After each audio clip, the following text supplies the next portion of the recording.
All right. So thank you, Gianluca, for being with us this afternoon and delivering this keynote for the closing plenary of the 2020 online edition of the EURAM Strategic Interest Group on Public and Nonprofit Management. So you're going to deliver a speech which I think touches upon a crucial component of the research agenda for the coming months, I would say, rather than years. So I'm very glad of having you with us today.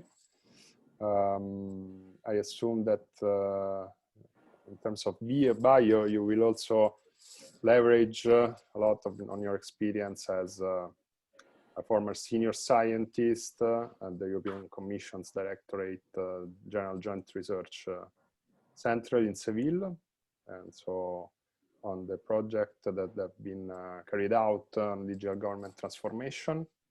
And this is exactly one of the main streams of research that we will be investing on within the SIG starting from the next edition in 2021. So thank you again for being here today, even if we are not physically in the same place. And I leave you the floor for your presentation. Thank you very much, Andrea. Grazie for the invitation. Yes, it's a pity I cannot be neither in Dublin or in Rome, where I would have loved, of course, but that's the current pandemic society in which we live. I will end my presentation a bit discussing on this topic that we are living today and how, in fact, technology is, let's say, changing or could change our life for the good or for the or not. And in fact, it is a matter of governance, and governance in the digital age was already an issue in the past, and this will be much more in the future, depending on the decision we are taking today. So, as you said, I've been in the last 12 years working for the European Commission Joint Research Centre. So much of the results I will present today are part of the research I've been leading for the European Commission, but of course in cooperation with many scholars in Europe. And also I will touch upon the issue of artificial intelligence and public sector innovation, exactly in a data-driven society. At the moment, I'm in a transition phase, and I'm also associated at the Danube University in Krems, exactly in the Department of E-Governance and Public Administration, and also doing a few other things I will mention a bit later.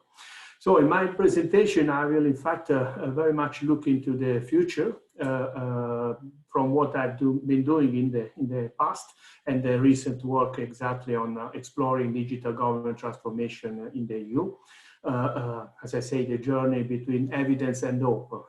And that's exactly where the governance in the age of AI is situated at the moment, because we really need a kind of future-proof policy and an institutional redesign for our governments and I would say even the ecosystems beyond the public sector.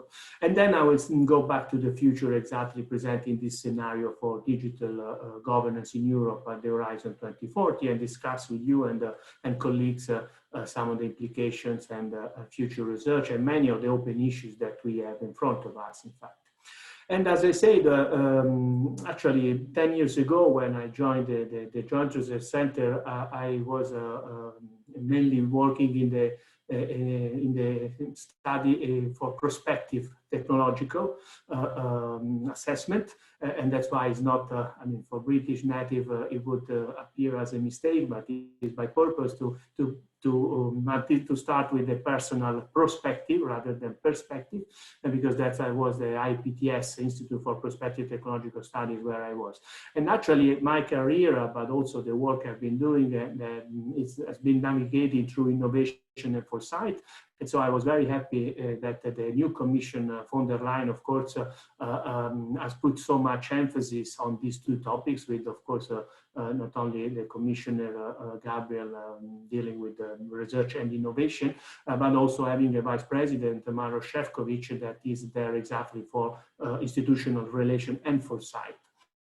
So I think this is a very important, and for who like me has been working in this area of future studies, is interesting to see how exactly a situation like the one we are living today somehow was anticipated by a scenario we had done a decade ago, where we were thinking about how technology could actually change our society and governance systems if well or less well integrated and making a policy, let's say, more intelligent, but also depending on the degree of openness and transparency that our government system would have achieved, also depending on technology, but not only. And now if we follow an exercise I started to do exactly 10 years ago, and every year I look at, what are, let's say, claimed to be the paradigm shift that will change our society, and often they are also technological.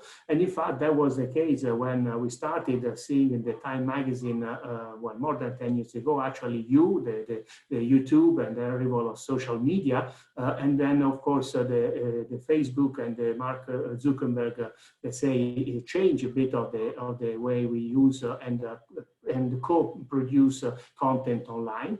And then, of course, up to the point that in 2011, we were thinking of the social media revolution, the Twitter revolution in the Arab world, that of course didn't really, was not only due to technology, and of course it didn't necessarily change the governance systems in a positive way, or in a, let's say, established and consolidated way, as still today there are issues, of course.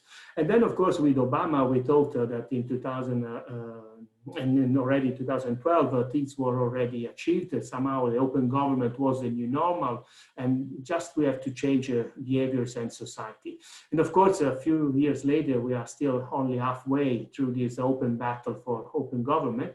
And somehow when Angela Merkel first arrived, and a bit like the image of the austerity, but also openness again, in regard to a more diverse and cultural society we have in Europe. And then definitely when Trump arrived on the scene, we see that in this axis of the scenario, the openness was a bit at danger. Now, of course, with the new US administration, hopefully it will go a bit higher. But then, of course, in the last couple of years, a lot of attention has been put on technology. I mean, it was not the case, but it could have been blockchain, the person of the year in 2018, and definitely AI in 2019, 20, and maybe for the next decade. And clearly, we will go back to this in a second, but we've been also updating with colleagues of the Joint Research Center another scenario building exercise on the government beyond 2030. And we see some of these scenarios that were developed by colleagues. I was a reviewer of this work. And it was very similar to what I did with other colleagues a decade ago. Of course, now was perhaps not Microsoft, let's say the devil, but Google, and of course the Leviathan governance systems we envisaged 10 years ago now could be a kind of Chinese super collaborative government, or instead an over-regulated system, but also more, let's say, in the word of Shoshana Zuboff, kind of a surveillance capitalism or a private autocracy that could control our lives. So the question somehow is still open, so on how ICT-enabled innovation can really transform governance and policy making, and of course with a positive connotation.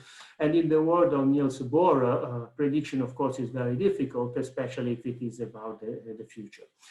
So clearly, if we want to explore, and that was the aim of the project I've been coordinating, the impact of digital government transformation, we see that on one side, we've seen a kind of rhetoric or political engagement on declaration from the government action plan and the Malmo declaration already in 2009 about an open and trusted government, and then a series of let's say emphasis on the human centric, or the fact that AI need to be crucial in the AI adoption, crucial in changing the public sector. And of course, much more now that we will have in the pandemic society a digital euro program and the next generation EU funds much more dedicated to the digital transformation. But clearly, if we, and as part of this research, we've been trying to understand really how innovation in the public sector enabled by technology can transform governance to be exactly in line with this political declaration. So we've been, as I was saying before, somehow in search of innovation between evidence and hope. And we found that through literature review and policy review, still some of let's say the traditional factors are there, the hindering really innovation in digital government. And it's also we see, as we are in an academic environment, that is very much limited, robust empirical evidence, especially when it comes to less measurable impacts, such as inclusion, legitimacy, and participation beyond, let's say, the performance and the efficiency gains that we can have, definitely embracing technology. Somehow, this is a kind of evolution and a revolution at the same time. We see an attempt to move from simple to more complex forms of governing. And of course, we have somehow to reimagine the government systems themselves. So it's only in this sense that we can really unveil the path to digital government and moving from, just the use of technology in the government. That, of course, sometimes is permeated also by kind of utopian or dystopian, let's say, images of how digital innovation could change our government and service delivery. And we will be back on this when we will discuss the scenario later on. So another piece of this research was exactly trying to build a conceptual framework that really can help us assessing the impact of digital government transformation. And we've done this by, of course, conducting some empirical case studies. That is also one of the big limitations we have in this field. So we do not have much of real empirical and especially looking empirical analysis looking at behavioral change. And we've done these to illustrate the possible impacts, of course, in different contexts and phases of the policy cycle. And also at the same time, using this framework that put emphasis on the need to reframe the public sector innovation in the process of transformation of government using technology. So the fact that we not only need to introduce technology, but really trying to change reframe the cultural, cognitive, and even behavioral routines of the government systems. That, of course, is the more difficult part of any change strategy. To do this, we, of course, engage with a number of experts and stakeholders. So what we call the DigiGov community, so with a number of experts from academia, policy, and practice that helped us also validate the findings and also provide insights into the work in a co-design mode. And as I said, the evidence that we produced according to different case studies, done also using different methodology, because this was an exploratory research that now hopefully is being continued by my colleagues in the new programming period of research, and intended to show exactly how to use different approaches, from an online panel for assessing different behavioral possible change with different hypothetical online services, or tracing the real work done through gamification, for instance, in the case of the city of Trento Ferrara in the Kids Go Green project of the Fondazione Bruno Kessler, to see exactly the change of behavior in a sustainable mobility project. Or through secondary resources, the study and the acceptance or not of body-worn cameras for policing, or in the case of Vilnius, a platform that engage citizens to provide, let's say, to provide insights and suggestions for better services. To conclude this part, let's say, and the main results summarized in the 7 that I realized is a lucky number in the Chinese culture, and it's clearly that there are a number of limits of automation and immediate productivity that, in fact, often, let's say, are stopped at the moment. Investments are stopped at the moment that the service needs instead to be going and running. And as I said, it's very important that we reframe the organizational processes exactly to move beyond the limitation that often we have to pilot a project that then remain only a pilot and doesn't become mainstream. Also, and this some of the case studies show this contradiction, let's say, but also the twofold nature of legitimacy and trust. For instance, when you use body-worn cameras, of course, this can have a positive or negative influence on the policing in this case. But also, although in 2020 may be somehow obvious, we found that still we need to put, policymakers need to put more focus, emphasis on the adoption, exactly because digital divides are dynamics by nature. So we need to really to try to catch up, and this is still an issue to address. And also somehow, despite the claims and the rhetorical optimism, sometimes techno-optimist about engagement, open governance, and co-production, we need to be realist about the positive and negative impact of the opening up, for instance, policy making to participation. And then, of course, but more important that it's not just a matter of, from an economist point of view, of increasing performance and productivity, but rather public value. And it's very important, and this, we will come back on this, also embracing the complexity that we have clearly in governance and policy making by the intrinsic nature of these processes. So coming to the issue of AI, of course, if we listen to the current debate, it looks like the paradigm shift is already there. It is a year, right? We were waiting for it, and it's now just a matter of implementing all this nice technology that for the next decade we will have, and of course will change our life clearly. But in reality, and this is clear also in the emphasis that at the EU level and member states are putting on human-centric AI, with the declaration that was signed already in April 2018, and then the various communication, including the coordinated action plan that established the AI Watch that was managed, that is managed by the JRC. I will give you some insight on that, and of course the work done by the high-level expert group on the ethical guidelines and the recommendation for trustworthy AI. And more recently, with the von der Leyen Commission, the new digital strategy adopted in February with the white paper on AI, the European strategy for data, and just last week, the Data Governance Act proposed by the Commission. So clearly, as President von der Leyen said in the State of the Union, we are entering the digital decade. And of course, it is somehow also, there is a tension clearly because institutional systems and different values are at stake. And also we'll be back on that.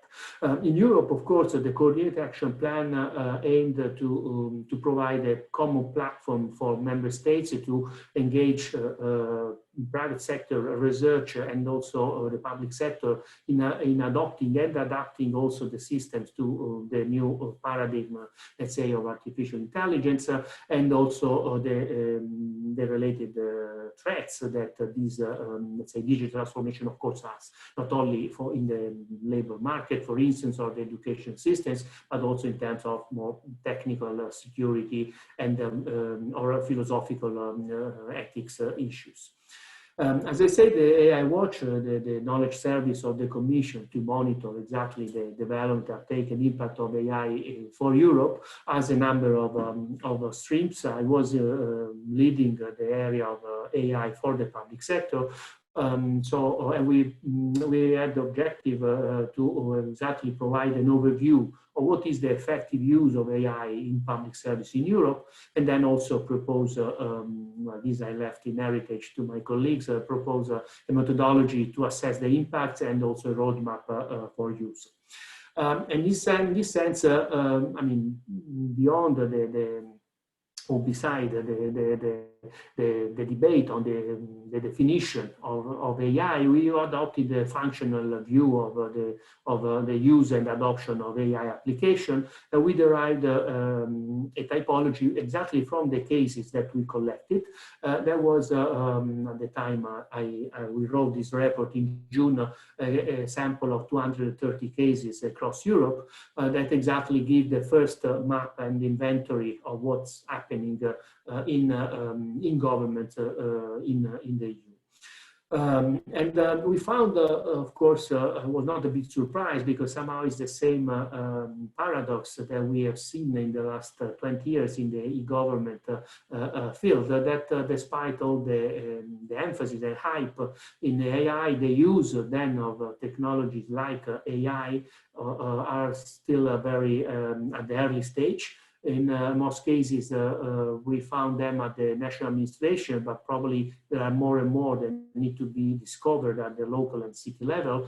And technology-wise is mainly use of chatbots, predictive analytics, some computer of image recognition, and some expert rule-based systems. But we don't see yet let's say, the ensemble of potential that the AI technologies can actually have to really change the work practices and the routine, as I said before, that could reframe our governance systems. So there are a number of challenges that are still there, exactly because there's a lot of emphasis on the data analysis, so a lot of machine learning and deep learning that, of course, is the basis for the AI adoption, but still is unclear if then these pilot solutions that are adopted in many governments really become mainstream, and to what extent.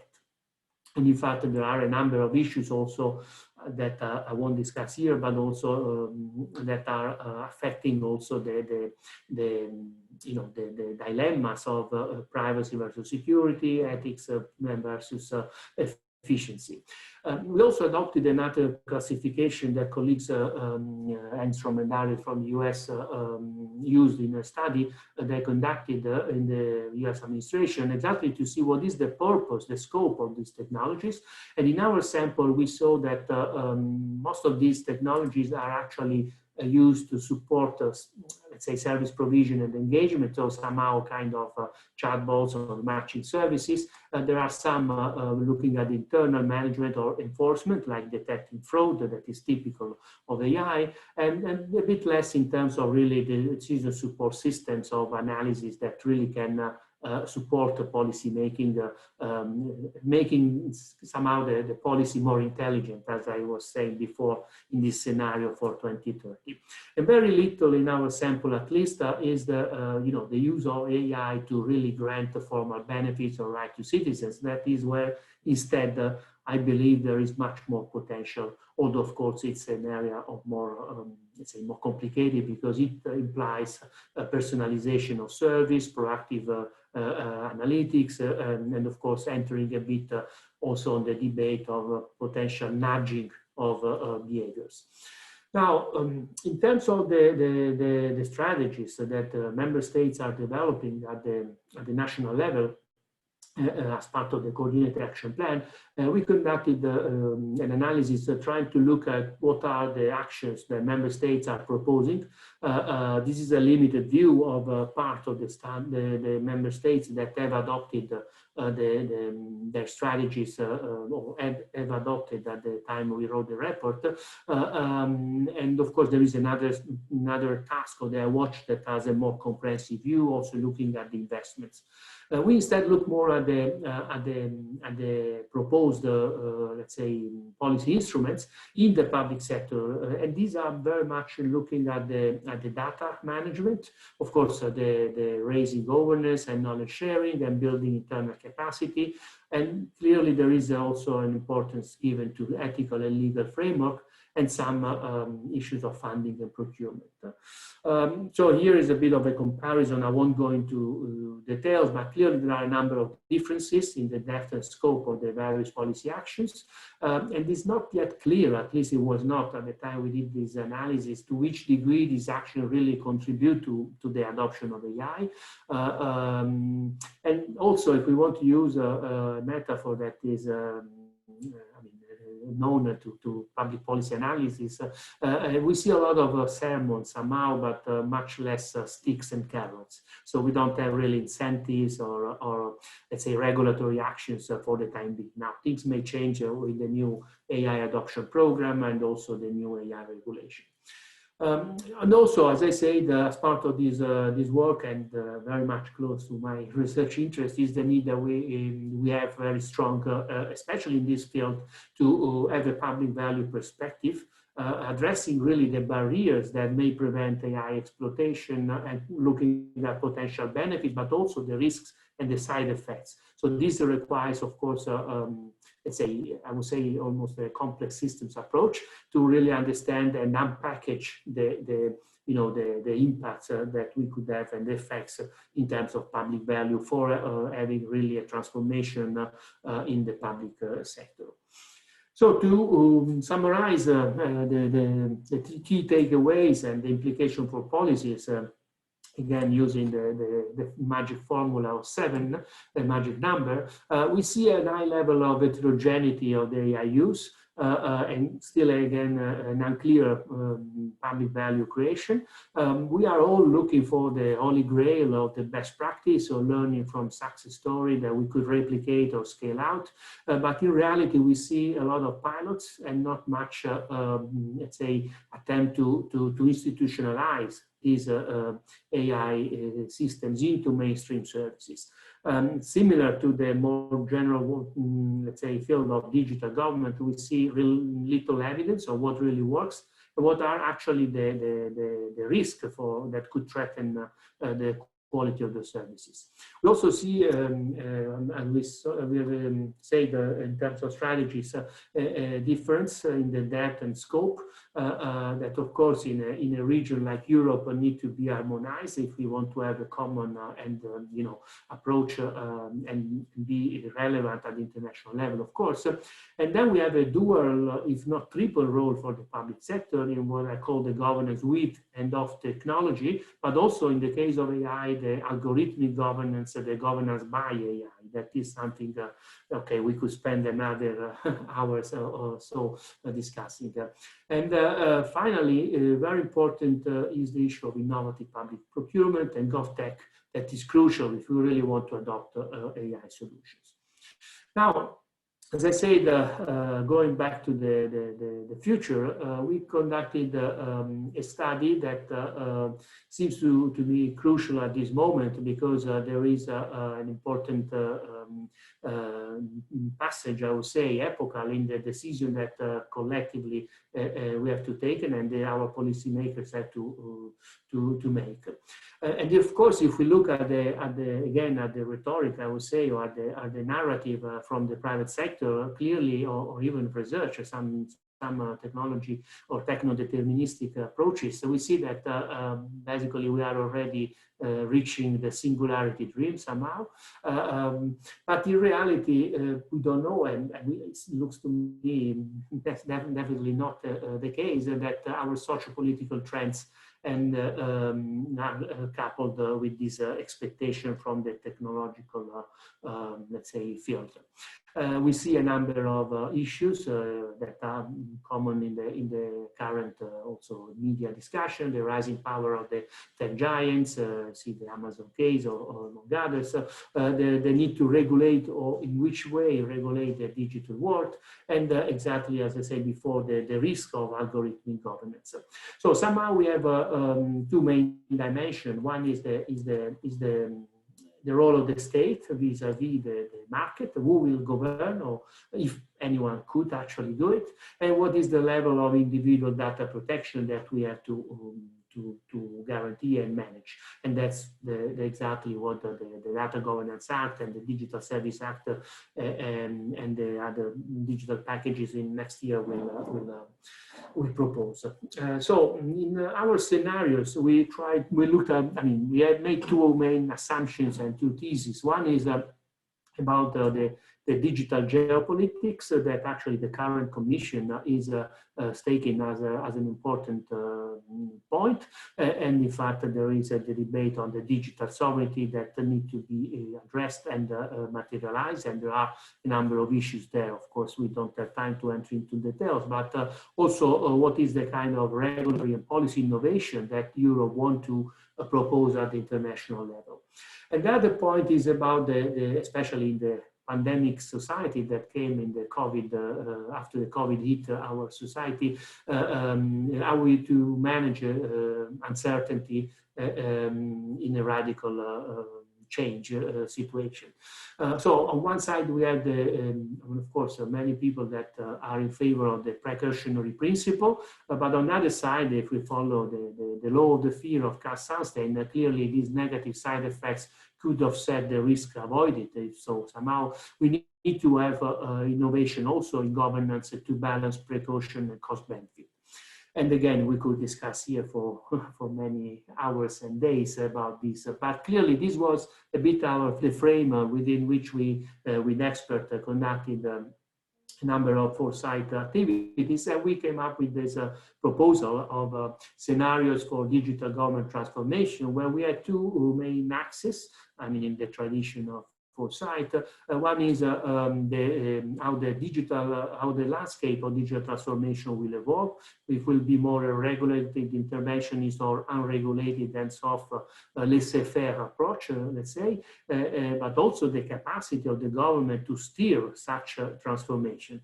And then the role of the citizens, if they will just become passive data subjects or active, empowered own citizens that will exactly be the owner of their data and digitally sovereign, as the Commission is trying to push. I won't go into detail of the scenario, but clearly we are in favor, of course, of trust and open innovation, a kind of return to the origins of the internet, where we have an ecosystem of shapers and makers that actually innovate in a trusted environment and ecosystems. That is what also the Commission is promoting. But it's clearly that there are a lot of risks that the status quo of apathy or close innovation in which we live with the almost oligopolistic or monopolistic, let's say, situation will continue, or even exactly because of the effects of the COVID, we could have state surveillance, and because of the fear that we all have because of the health crisis. Or on the other side, exactly be somehow more precautionary, but also trying to be more inclusive, but of course limiting innovation and be more controlled.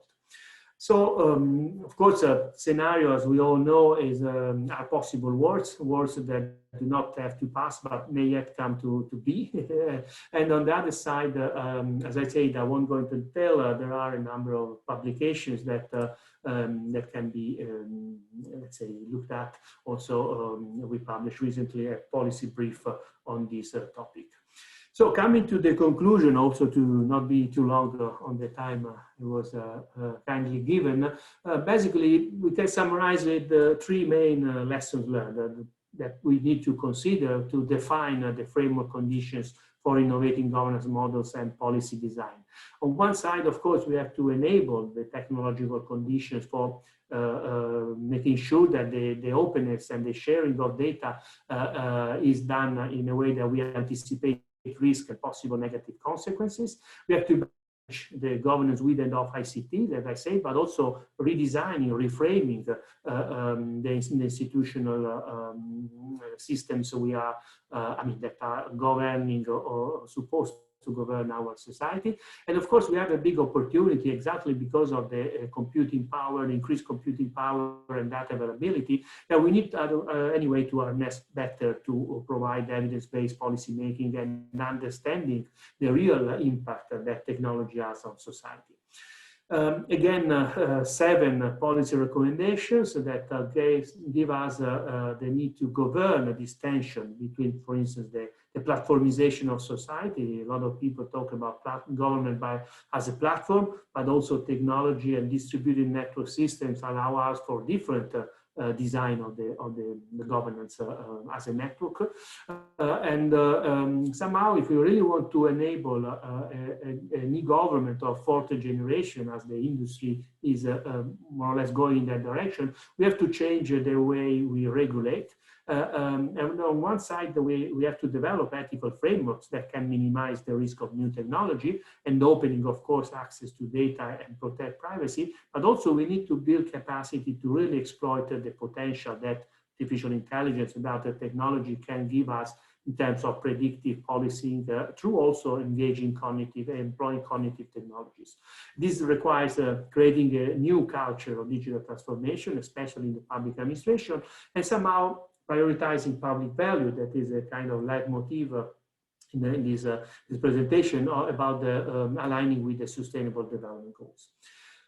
Here, as I said, I can claim I left a bit, or I inspired a bit, the research agenda that some of my colleagues are continuing in the JRC and also in the Commission. And so this is somehow what I believe could be done or should be done. Of course, more empirical application of the conceptual framework we developed, more experimental analysis and sandboxing, especially in innovative public procurement and data spaces, but also be honest about what are the alleged positive effects of COVID-19, and so the real need of reconsider, reframe the transformation of digital government. Again, the need to create a public value at local and regional level and assessing then the specific impact of different technologies. So to conclude, there are 3 main areas that I suggest, and that's where I'm also trying to work now that have a new hat also as a back to school and the academia. One side, we need to really see how AI and public sector innovation can really enhance governance in the digital state.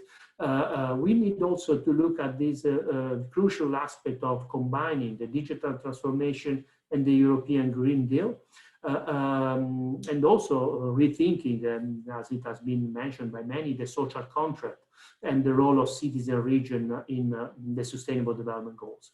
And finally, very, very close to my interest at the moment, how we innovate the democratic systems, making sure that we have a digital resilient society, especially in the current situation. And for this, just to, I like to recall what Machiavelli was saying already some time ago, and as Christopher Holman highlighted in a recent book, he was somehow imagining a system of institutions capable exactly to harness I would say the collective intelligence ante litteram to provide a means for the actualization of the human desire. That is actually what he emphasized in his main book, the author, the Prince. It is in this sense that he was arguing that the Republic would be the regime in which all people can somehow become princes. Not of course with all due, let's say, these differences.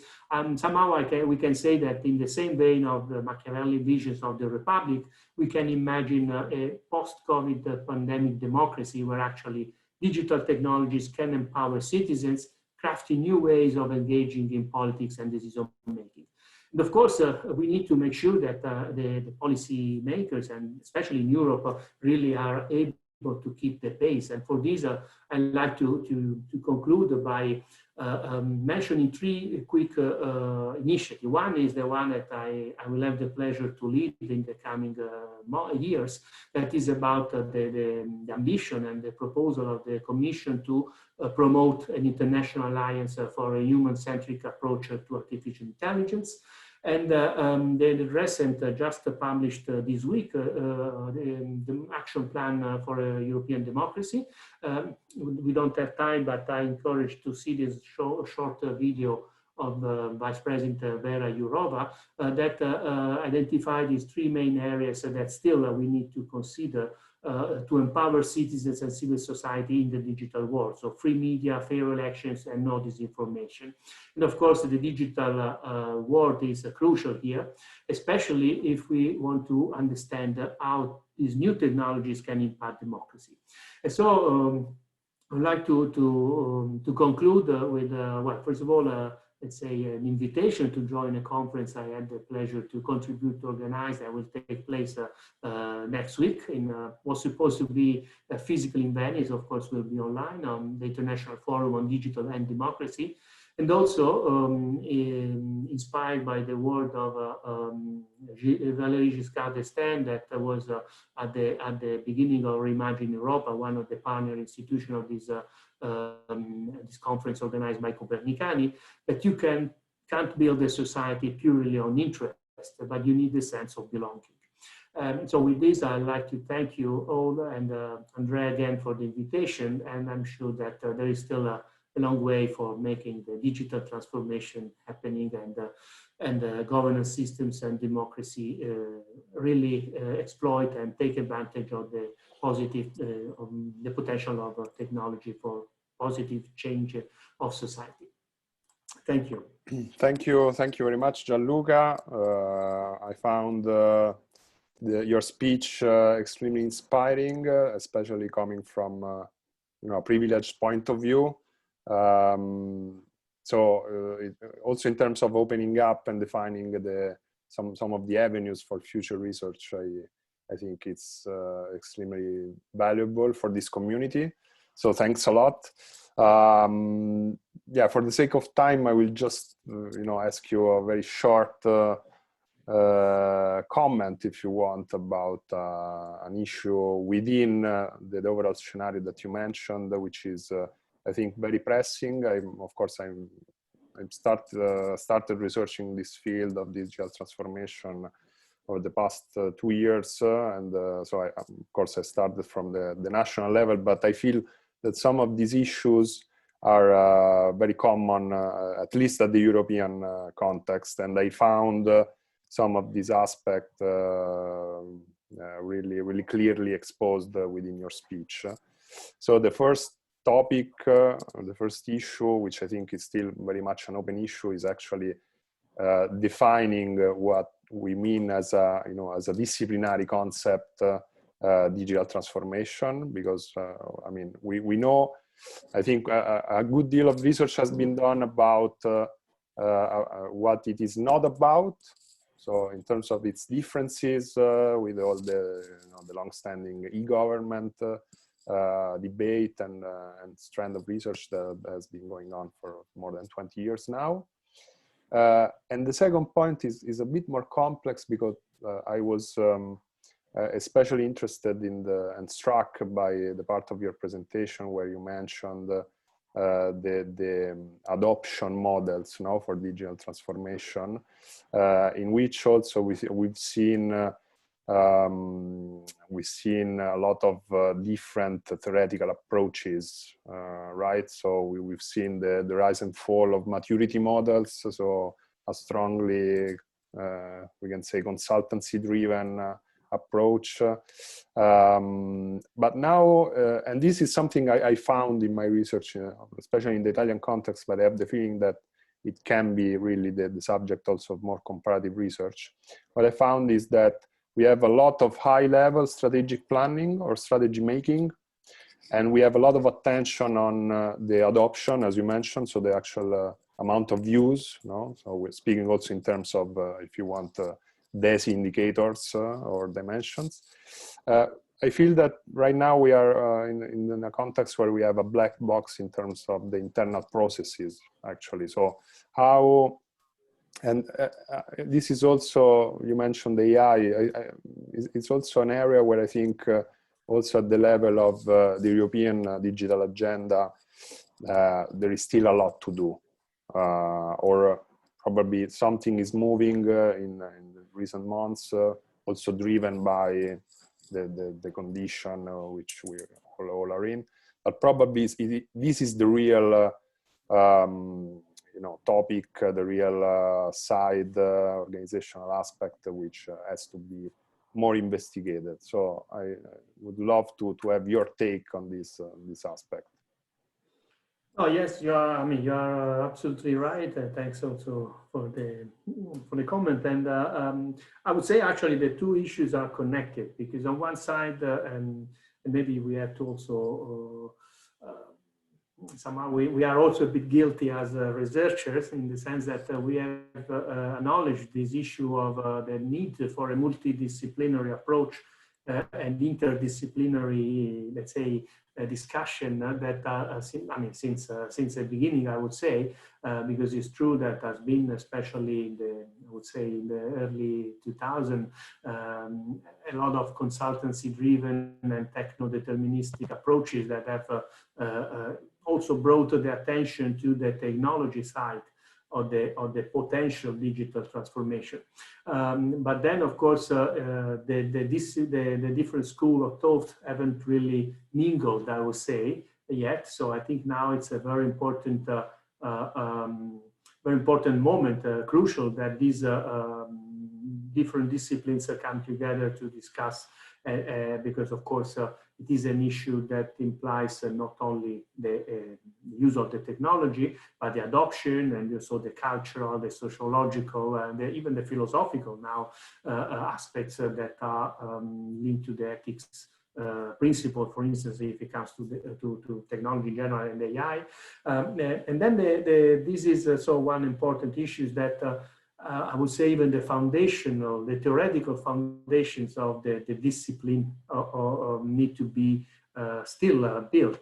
So maybe after 20 years of discussing and different issues, there is the need to consider also some conceptual approaches that are not only some conceptual, let's say, framework and approaches. There is not only the methodological aspect that are also important, and clearly there you are right to say that there is this tension, also almost a contradiction between the fact that, of course, it is easy to look at these, to build some maturity models that can be somehow adopted, and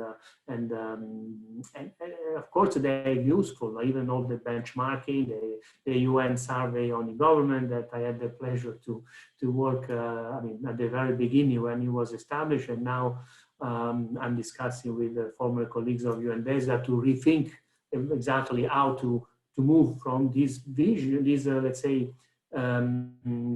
broad view that is needed, especially if you want to somehow give a picture of what's happening worldwide or Europe-wide. So also the DESI is a very valuable index. But then if you really want to understand the processes, you need to go exactly in the back office and understand the organizational processes.